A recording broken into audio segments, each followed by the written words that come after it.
បាទសួស្តីពុកម៉ែបងប្អូនទាំងអស់គ្នាជាថ្ងៃនេះដែរខ្ញុំថតជាវីដេអូពុកម៉ែបងប្អូនគ្នាបាទខ្ញុំនៅទេសភាពនៅហាចន្ទីនៅលើអ្នកនរគ្នាបាទពុកម៉ែបងប្អូនដឹងថាចូលធ្វើការស្នងសសុកមកក៏មកធ្វើការហាចន្ទីអញ្ចឹងណាពុកម៉ែឆ្ងល់បាទអ្នកនរគ្នាបាទខ្ញុំទៅខ្ញុំមកធ្វើការទីមួយរយៈអ្នកនរគ្នាបាទប៉ុន្តែខ្ញុំនិយាយរឿងក្នុងចិត្តខ្ញុំមួយអ្នកនរគ្នាបាទអ្នកភូមិខ្ញុំក៏មិនសូវឆ្ងាយប្រហែលដែរចុកដបងគាត់ថាវីដេអូខ្ញុំឈួតឡប់ថតអញ្ចឹងដែរថាខ្ញុំថាបើមិនមើលអស់ចោលទេអ្នកគ្នាបាទខ្លះទៅក៏គេរើអាងខ្ញុំបាទថាទៅខ្លះគេមករើអាងគេមើលវីដេអូយើងថាខ្ញុំទៅខ្ញុំមកខ្វល់ពេលបងជាប់គ្នានៅភូមិស្រុកគ្នាមែនប៉ុន្តែខ្ញុំមិនសុំបាយគាត់ហូបទេអ្នកគ្នាបាទសំខាន់ខ្ញុំធ្វើស្រឡាញ់វាខ្ញុំធ្វើវាបងប្អូនបាទខ្លះទៅដូចបងខ្ញុំធ្លាប់ថតជាមួយគ្នាគាត់ធ្វើការសំណងអញ្ចឹងក៏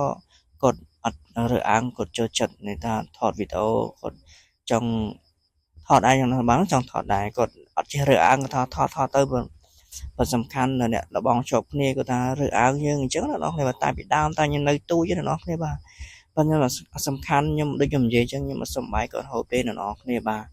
ខ្លះទៅគេមិនឃើញយើងខ្វះខាតទេគេមិនចង់មករយើងហៅក៏មិនចង់ឆ្លើយដែរបងប្អូនបាទប៉ុន្តែនោះទៅខ្ញុំមិនចង់មកខ្ញុំមកផ្ទាល់អញ្ចឹងពេលសំខាន់ខ្ញុំជឿចលោកមុននិយាយបងប្អូនបាទពេលខ្ញុំអត់ខ្វល់សំខាន់ខ្ញុំខ្វះខាតមែនខ្ញុំអត់ចេះត្រទេបងប្អូនបាទឥឡូវក៏ខ្ញុំនិយាយការ live ក្នុងវីដេអូហ្នឹងនិយាយច្រើនតិចហើយបងប្អូនបាទខ្ញុំលាក់ចិត្តមិនថាខ្ញុំឃើញគាត់លឺគាត់និយាយខ្ញុំចង់ខ្ញុំខឹងចិត្តដែរតែបាទខ្ញុំសំខាន់ខ្ញុំអត់ខ្ញុំទុកក្នុងចិត្តតាពីខ្ញុំនៅពីក្មេងបងប្អូនបាទដើរលេងដើរអីជាមួយគាត់ថាដើរលេងទៅអីពីពូខ្ញុំគាត់ថាគាត់ទៅដើរជាមួយមិនបានដែរថាខ្ញុំខឹងតាមនឹងរហូតដល់នោះបាទប៉ុន្តែខ្ញុំអត់ខ្វល់ទេមិនធ្លាប់ផឹកស៊ីផឹកអីដែរអញ្ចឹងណាបើថាមិនសូវឆ្ងាយបានចិត្តផ្ទះយកអីប៉ុន្តែនិយាយរាប់ឆ្នាំពេកឥឡូវហួសប្រកន្លែងការងារឥឡូវ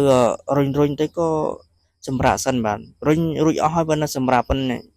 រុញចន្ទីហ្នឹងខ្ញុំមកបានថតទេខ្ញុំលវធ្វើការរុញទៅបានថតឲ្យពុកម៉ែមើលទេណាបាទ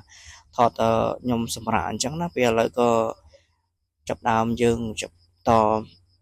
ធ្វើការនេះរុញចន្ទីបាទអ្នកនរគ្នាបាទរុញតែពីមុខមកដល់ក្រោយអ្នកនរគ្នាបាទធំដែរអ្នកនរគ្នាបាទ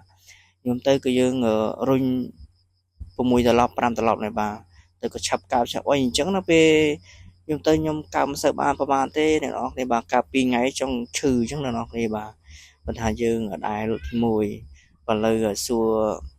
ចាប់អារម្មណ៍ចេះវ៉ែនគេថាហត់អត់តែហត់ធ្វើការហាក្តៅដែរហត់ដែរបើលើក៏តឹងប្រពន្ធអ្នកមួយនេះពេលថាបាទវីដេអូខ្ញុំពុកម៉ែបងប្អូនវាទស្សនា complete ទស្សនាវីដេអូក្រោយពេលដូចខ្ញុំនិយាយអញ្ចឹងពុកម៉ែបងប្អូនបាទអ្នកភូមិឯងគេមើលវីដេអូយើងទេគេមើលតែវីដេអូអ្នកផ្សេងស្រីរមស៊ីស៊ីអញ្ចឹងណាបងប្អូនបាទវីដេអូខ្ញុំទៅប៉ុណ្្នឹងបាទសូមអរគុណជួបវីដេអូក្រោយបាទ